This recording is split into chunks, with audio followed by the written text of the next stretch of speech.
Saudara, saya nggak tahu nih mungkin lama atau sebentar nggak tahu. Tapi berapa banyak dari Bapak Ibu yang selama waktu awal-awal mendengar ada 7 pilar. Sejujurnya Bapak Ibu ini tahun yang agak beda buat saya. Setiap kali ada pesan Tuhan tentang meterai. Bahkan ketika ada momen-momen khusus misalnya bicara tentang kayak kemarin abis meterai itu kan beruntun ya. Rosh Hashanah, Yom Kippur, Sukkot, terus pilar, saudara. Saya belajar menghitung belakangan ini. Ini tahun keberapa ya saya Tuhan di mana? Kemarin Ibu berulang kali bilang, 25 tahun pertama, sekarang masuk fase kedua. Semalam saya baru nggak saudara, ini cerita waktu saya lagi merenung di bilik renung. Ternyata saya bertobat itu Desember tahun 97 saudara. Jadi benar-benar pas 25 tahun sekarang. Itu benar-benar. Saya nggak tahu ini kebetulan atau nggak. Buat saya ini kebetulan yang terlalu sangat ajaib lah, udah gitu aja. Dan saya masih ingat gini, hari itu saya ini ceritanya gini Bapak. Mungkin banyak yang belum tahu, tapi ya saya ulang dikit lah. Saya ini orang yang sangat minder, sangat penakut, sangat miskin, sangat nggak punya keberanian, tapi hidup. Ya, masih hidup ya, kalau udah mati ya nggak ada cerita gitu ya. Dan hari itu saya masuk ke sebuah sekolah yang saya impi-impikan sebenarnya, sekolah unggulan. Tetapi saya masuk dengan cuma modal nilai aja lah. Karena saya nggak punya uang buat bayar SPP. Zaman itu SPP udah 100.000 Bapak Ibu. Tahun 97, bayangkan kalau sekarang mungkin 10 juta kali. Gede banget saudara, karena sekolah unggulan ceritanya. Dan saya pikir saya akan jadi orang yang paling minder, paling apa dan sebagainya. Dan setelah lewati 1 tahun, saya tuh tersiksa saudara di sekolah itu. Karena ternyata teman-teman saya ini kebanyakan orang kaya. Pinter-pinter semuanya. Dan mereka ini gak perlu belajar banyak. Karena saking pinternya itu sekolah unggulan. Mereka bisa ngerjain ulangan apapun lah. Dan saya ini ikut beberapa ekskul dan saya menyerah saudara. Bahasa Jerman ikut, bahasa Jepang ikut. Terakhir saudara di titik saya mentok. Tiba-tiba seorang teman saya bilang, lo mau gak ikut ekskul? 1 ini aja. Karena tuh syarat katanya. Apa tuh? Pendalaman Alkitab. Bapak Ibu Saudara itu jalan terakhir saya sejujurnya. Tahu gak saudara, hari itu kita kan karena sekolah negeri, persekutuan itu cuma ada di hari Jumat. Dan ketika mereka sedang sholat Jumat kita dikumpulin. Dan saya masih ingat kita dikumpulin di satu ruang kelas kosong. Coba kasih kunci deh. Ada lagu, ini lagu bukan konyol sih, tapi buat saya ini lagu yang membuat saya ketemu Tuhan. Saya iring Yesus. Bapak Ibu tahu lagu ini kan? Nah bagian refnya itu yang kena banget nih. Meskipun saya. Nah itu dia. Itu kayak cocok banget. Menderita dalam dunia, itu kayak cocok banget gitu ya. Dan waktu saya dengerin itu ya, tuh nangis ya. Saya ini melankolis Bapak Ibu ya. Tadi Cinita tuh mesti kurang dalam gitu. Saya udah mau nangis sih. Perlu sampai habis gitu ya. Saya nggak usah sharing. Tapi saudara, hari itu ternyata perjalanan itu dimulai. Saya ini bukan orang yang gampang nangis sejujurnya. Saya orang yang sangat anti persekutuan. Saya ini orang asli HKBP dulunya Bapak Ibu. Dan buat saya Tuhan itu something yang jauh banget. Dan tapi nggak tahu kenapa hari itu waktu saya menerima tawaran pendalaman Alkitab, ekskul yang nggak ada keren-keren yang menurut orang. Ya bayangkan Bapak Ibu, ekskul bahasa Jerman, kelar bisa bahasa Jerman. Ekskul Jepang, bisa ekskul elektronika, saya ekskul pendalaman Alkitab saudara. Bisa jadi hamba, bisa ke bangsa-bangsa. Ya amin saudara. Dan jadi Bapak mahasiswa STT, kalau engkau merasa menyesal terdampar di sini, bertobat. Ya, serius. Saya kan pernah sharing beberapa kali di STT. Saya tanya siapa yang merasa terdampar. Ada yang angkat tangan di dalam hati, saya tahu. Karena saya juga begitu. Tapi lebih baik kita terdampar seperti di tangan Tuhan. Itu jauh lebih baik. Nah itu 25 tahun yang lalu saudara. Nah, hari ini Tuhan kasih fase kedua ceritanya. Waktu Tuhan bicara lewat ibu kan bilang begini, kalau kalian cuma nginginin satu aja, itu udah lebih dari cukup, saudara. Lalu saya bilang begini, Tuhan, kalau mengingini 7 gak salah kan? Ya gak salah gitu loh, gak salah gitu. Tapi saya nanya Tuhan, kalau ini benar daripadamu, kasih saya satu tanda, atau satu firman Tuhan, atau satu orang di Alkitab yang punya 7-7-nya. Dan ini perenungan saya sampai tadi malam, sampai setengah malam saudara ya. Dan saya gak siapin PPT. Jadi Bapak Ibu mau catat, mau dengar boleh, mau dengerin rekamannya boleh. Tahu gak saudara orang yang Tuhan maksud siapa? Abraham. Kita bicara pilar, ternyata Abraham adalah bapak pilar, saudara.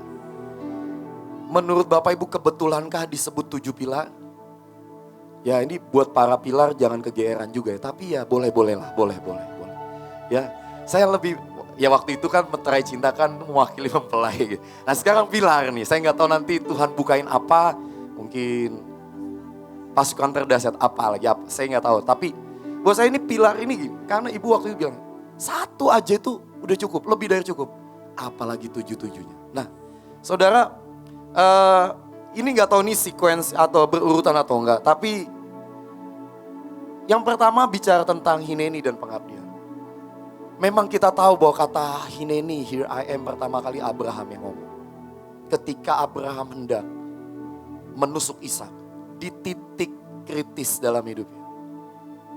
Dia berkata, waktu Tuhan bilang, Abraham, ya Tuhan, ini aku.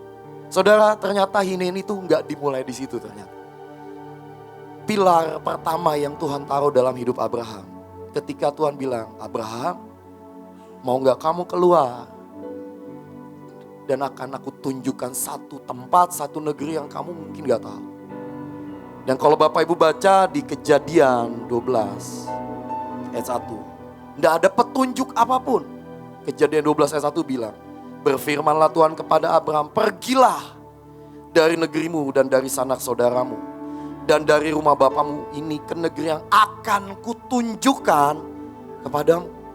Di ayat 4 dikatakan dengan jelas, waktu itu Abraham umurnya 75 tahun. Bapak Ibu Saudara, kalau saudara dipanggil ketika usia muda, ya karena masa remaja itu keren banget. Sama seperti saya, umur 16-17 tahun. Tapi Abraham dipanggil udah gak remaja lagi saudara. 75, mungkin maksudnya Tuhan kali ini 25 kali ya, versi Tuhan ya. Tapi hari itu Abraham gak ada komplain, gak ada apa. Memang gak ditulis, ini aku Tuhan. Tapi sesuatu di dalam hatinya yang saya juga gak ngerti. Tuhan kenapa Abraham hari itu nurut aja gitu.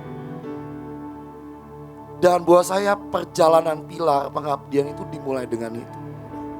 Ketika Bapak Ibu dibawa ke suatu tempat, dibawa kepada sebuah tujuan panggilannya, mungkin kau gak tahu di depan akan seperti apa. Saya yakin kok, saya yakin. Waktu ibu ditawari Tuhan mau gak melayani orang miskin. Ibu gak pernah tahu bakal sejauh ini. Mungkin yang ibu pikir di awal, Tuhan mau ngasih makan apa.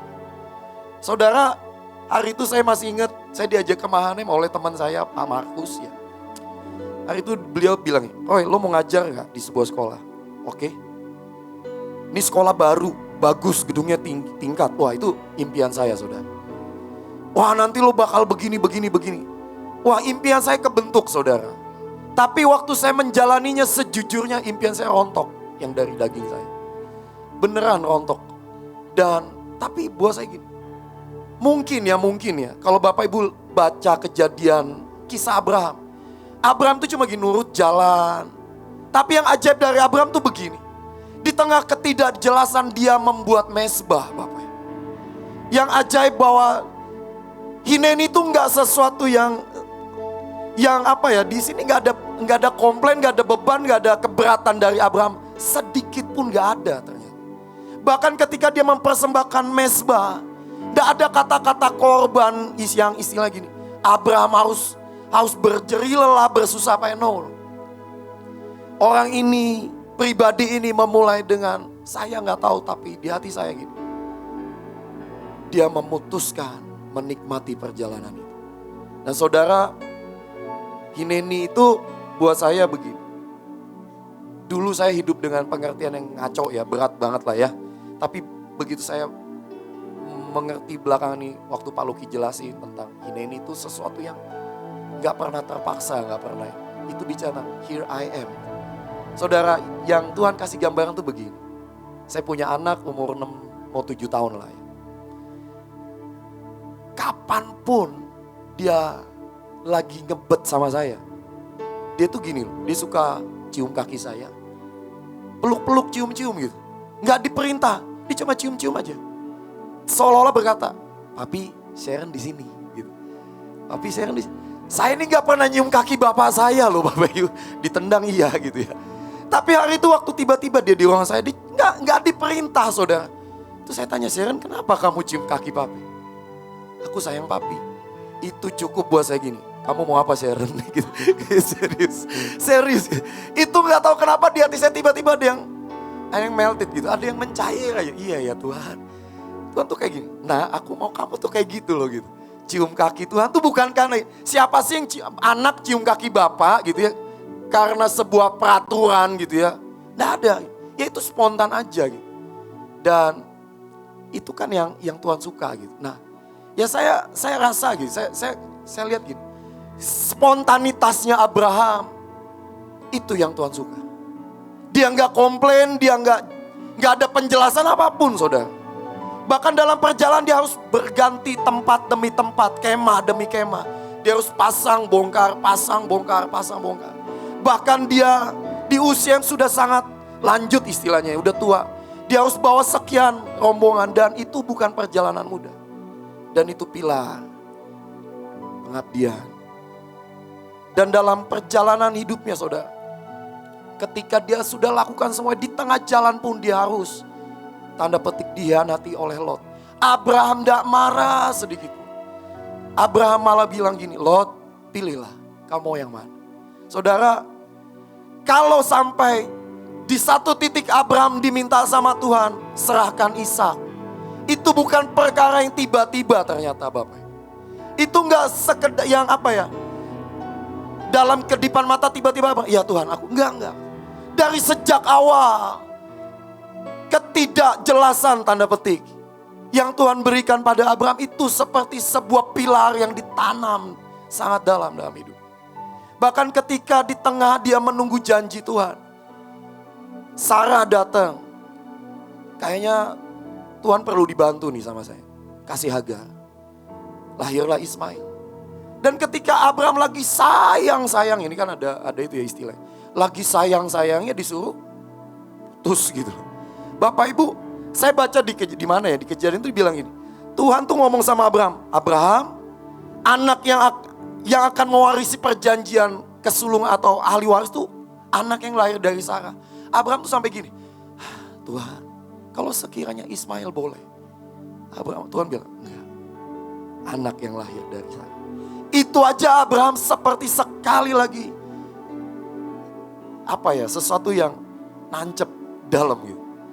Dan ketika Abraham satu titik Tuhan bilang, "Ikuti apa kata istri, usir Ismail." Dan Abraham sekali lagi, "Iya Tuhan." Dia usir, tidak ada komplain. Menurut saya ya, saya yakin Abraham tuh berjuang di dalam. Tidak mudah Bapak. Dan ketika Abraham sekali lagi Tuhan bilang, "Bawa Ishak ke Bukit Moria." Bahkan Tuhan belum ngomong bukitnya. Dan Tuhan cuma bilang bawa jadi korban. Kalau saudara, beberapa literatur bilang gara-gara itu Abraham harus kehilangan Sarah. Berpisah. Sampai matinya Sarah. Baru Abraham ketemu. Gara-gara Ishak istilah.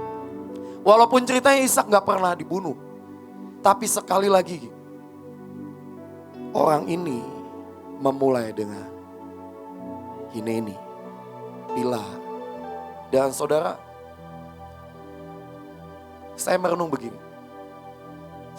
Waktu ibu mulai sebutin satu-satu. Kenapa yang pertama itu, waktu itu kan di green room tuh kan bilang, "Siapa yang mau ngambil Hineni?" Nah aneh gini, secara berurutan kan muncul. Yang pertama pilar, mengambil pilar pengabdian ini. Yang kedua, siapa yang mau ngambil covenant sama, saya lupa, pokoknya cinta dulu, tentara gitu. Nah, tapi begitu diurutin, ternyata mempelai adalah memegang covenant. Nah, saudara yang kedua, ternyata begini. Waktu Abraham berkata, "Here I am Lord," baru Tuhan mulai bergerak dengan covenant. Abraham belum terima covenant ketika Abraham baru memulai perjalanan. Jadi waktu saya tanya Tuhan, Abraham orang yang seperti apa Tuhan? Tunjukkan kepada saya Tuhan istilahnya. Tuhan kasih contoh Tuhan, orang yang bergerak dengan atau hidup menerima 7 pilar ini. Dan yang kedua, Tuhan bilang ini, waktu Abraham terima pengabdian. Waktu Abraham terima sesuatu yang dalam di hidupnya. Itu yang membuat Abraham bisa dimampukan menerima covenant. Dan hari itu Tuhan menunjukkan perjanjian itu berkali-kali. Bahkan sampai satu titik Tuhan bilang ini, Abraham ambil hewan, belah bagi 2. Dan Tuhan melakukan sesuatu yang ajaib. Bahkan di tengah kegelapan, di tengah ketidakmungkinan. Bahkan Tuhan membuat perjanjian darah istilah. Dan ini pilar kedua yang Tuhan beri buat Abraham. Lalu waktu saya tanya Tuhan, perjanjian apa? Waktu Tuhan mulai bawa Abraham berjalan lebih dalam. Sekian banyak perjanjian Tuhan berikan. Dibilang, "Akulah perisaimu, upahmu sangat besar." Perjanjian memiliki keturunan yang tidak terhitung banyaknya. Perjanjian menduduki wilayah, menduduki tanah demi tanah. Perjanjian diberkati dan menjadi berkat, bahkan oleh keturunannya semua bangsa.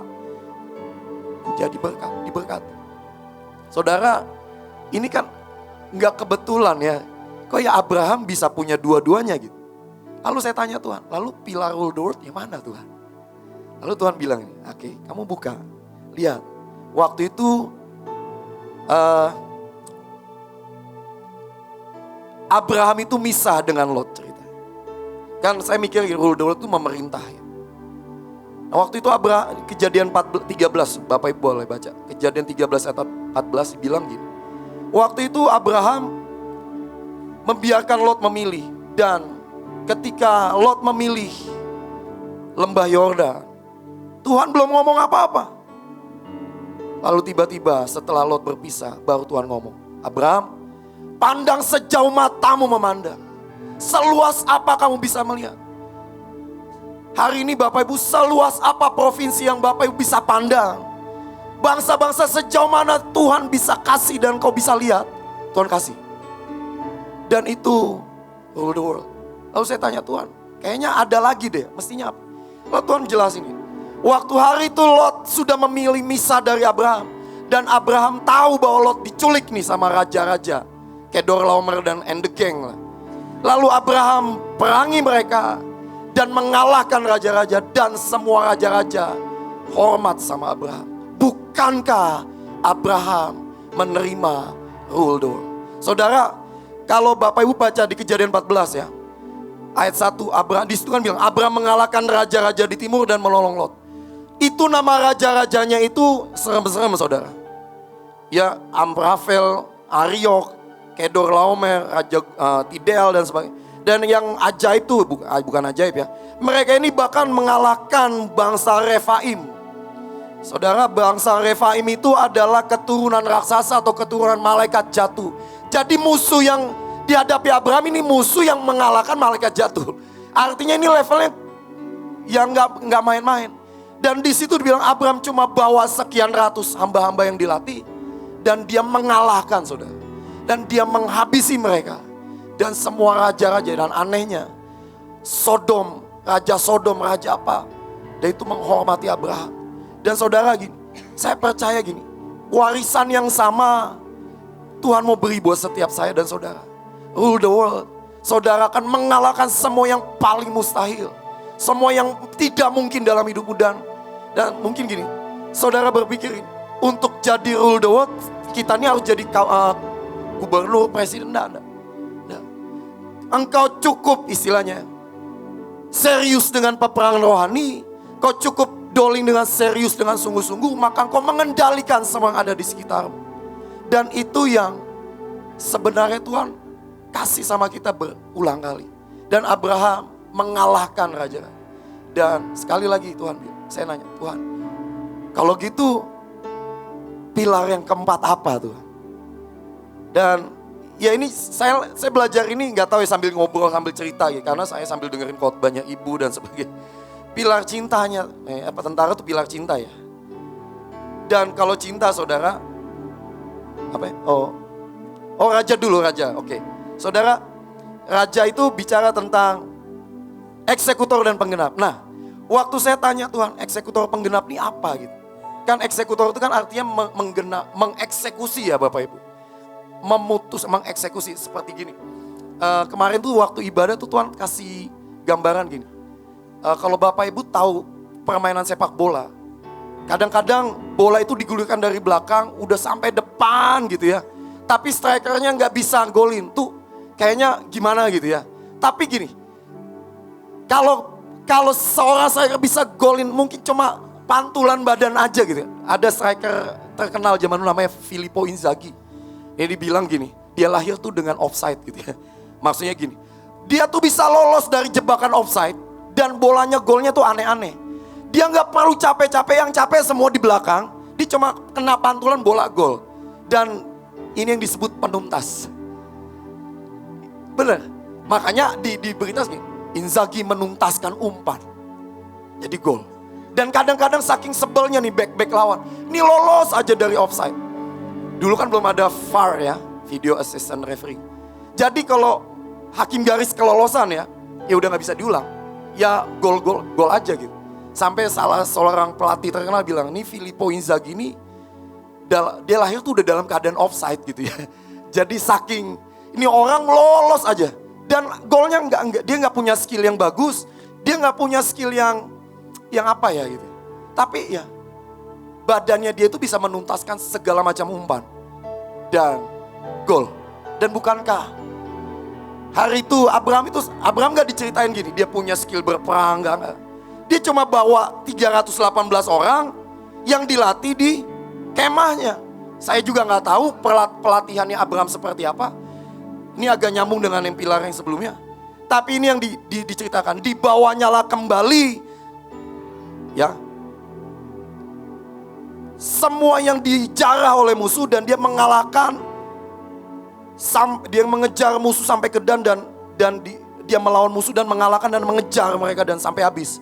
Dan dibawa kembali semua yang ditawan. Dan Tuhan bilang, ini loh penggenap penuntas. Iya. Masih istilah gini. Saya pikir ini kebetulan enggak. Ini loh, Abraham itu menerima kesanggupan menuntaskan. Dan bahkan ketika Tuhan minta Abraham taruh Ishak, itu seperti gini loh. Bapak tuh sampai gini, ini istilah saya ya. Abraham aja ngasih Ishak. Gak mungkin gue gak kasih Yesus. Itu kayak gini loh. Gak ada komplain, Abraham tuh gak komplain. Here I am. Dan itu puncak pengabdiannya adalah menuntaskan. Walaupun ya kita tahu Tuhan gak kasih Ishak, dia kasih domba. Dan domba itu mau menggambarkan Yesus kelak. Dan yang menuntaskan buat Abraham adalah Yesus. Amin. Dan sekali lagi, ini pilar penggenap dan penuntas. Saudara, semustahil apapun musuh-musuh saudara dan saya, Tuhan bilang bisa, bisa. Pokoknya ingat aja Filippo Inzaghi, dia gak jago main bola. Saya rasa Pak Joshua tahu. Ini orang nih gak ada skillnya Bapak Ibu. Tapi kalau bola dikasih ke dia, gol aja. Saya masih ingat final Liga Champions Liverpool lawan AC Milan. Ya, saudara, ini penuntas tuh kerennya begini. Ya, saya nggak sempat siapin videonya, nggak sempat. Jadi bolanya itu kena punggungnya dia, belok ke gawang gol. Ya, jadi ada tendangan bebas, belok kena badan. Seolah-olah karena dia yang bikin gol, dia yang teriaknya paling kenceng. Bahkan ada apa ya, komentator gini, Filippo Inzaghi dia berlari lebih kencang ketika dia setelah mencetak gol ketimbang ketika bola masih belum ada di dia. Jadi kalau di lapangan dia lari biasa, tapi gitu dia cetak gol, dia lari ke ujung-ujung, dia lari kemana-mana. Saya yang golin gitu. Nah Tuhan tuh mau kita kayak gitu saudara. Kita nih generasi penuntas gitu. Amin. Yang ngasih umpan, yang waktu Pak Joshua cerita hari Sabtu, yang ngasih umpan udah banyak Bapak Ibu. Ya di awan-awan nih umpannya udah nih. Ayo Mahanaim, tuntaskan golin. Dan begitu kita golin kan, ini kesannya kan kita yang paling capek ya gitu ya. Padahal yang capek kan bikin oper-operan dan sebagainya. Tapi yang paling ketawa paling kenceng kan kita ya sebenarnya. Bener gak sih? Kenapa? Karena semua yang mereka buat gak ada gunanya kalau gak gol. Waktu Pak Joshua jelas itu saya nangkep. Waktu Tuhan kasih gambaran. Iya ya. Jadi mereka tuh gini. Lo mau jurus apa, umpan model apa, saya kasih deh, saya kasih. Yang penting bola ini masuk ke sana. That's it, that's all, udah. Terserah lo yang mau ini. Pokoknya kan begitu gol, skornya itu milik sama-sama kan. Gak milik si pencetak gol kan. Ya. Seorang back bahkan dia gak perlu nyampe ke depan. Yang penting temannya bisa ngegolin. Kemenangan milik sama-sama. Dan begitu Mahanaim Batra kita menuntaskan, maka seluruh saksi-saksi iman akan berkata, yes, kita menang. Amin. Kemenangannya milik sama-sama. Tapi kadang-kadang ya kita agak belagu dikit ya kayak Filippo Inzaghi. Tapi gak apa-apa gitu. Karena butuh seorang Inzaghi yang gak ada skill. Yang kok, ya ampun Bapak Ibu kalau tahu orangnya, badannya kurus krempeng kayak saya. Dia kalau dihajar back jatuh-jatuh mulu. Tapi aneh begitu dia posisinya gak tahu gimana tepatnya, gol. Itu sampai semua, bahkan ada satu pelatih bilangin, saya kalau lihat Inzaghi main saya gak mau. Saya takut, dia seperti hantu dalam kotak penalti. Tak dari mana gol aja gitu ya. Bahkan ada satu kiper terhebat namanya Oliver Kahn, kiper Jerman, dia bilang, siapa striker yang paling kamu malas hadapi? Inzaghi. Kenapa? Gak tahu dari mana tiba-tiba ngegolin aja. Saya berdoa Bapak Ibu, ya ini saya ingat statement-statement yang gini. Kita ini jadi nightmare-nya iblis gitu. Amin.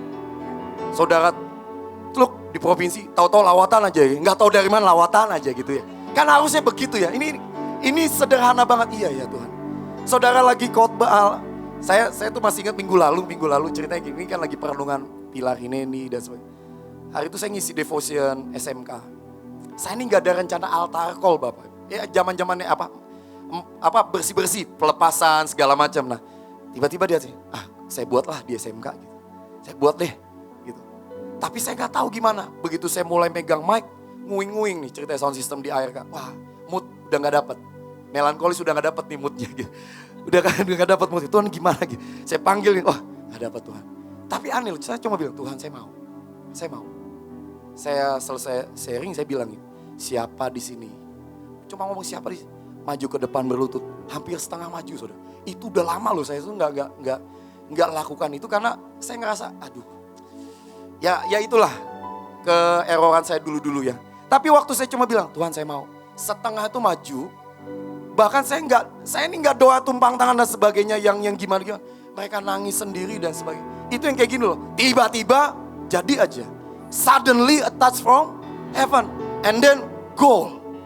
Amin saudara, suddenly a touch from heaven and then goal. Dan itu yang terjadi ketika penggenap penuntas ini ada. Dan Abraham, saya cuma bacain, ya ceritanya cuma gitu doang kok. Menurut saya perangnya Abraham yang di Alkitab cuma satu ini aja yang saya tahu. Dan Alkitab bilang entah dari mana Abraham datang.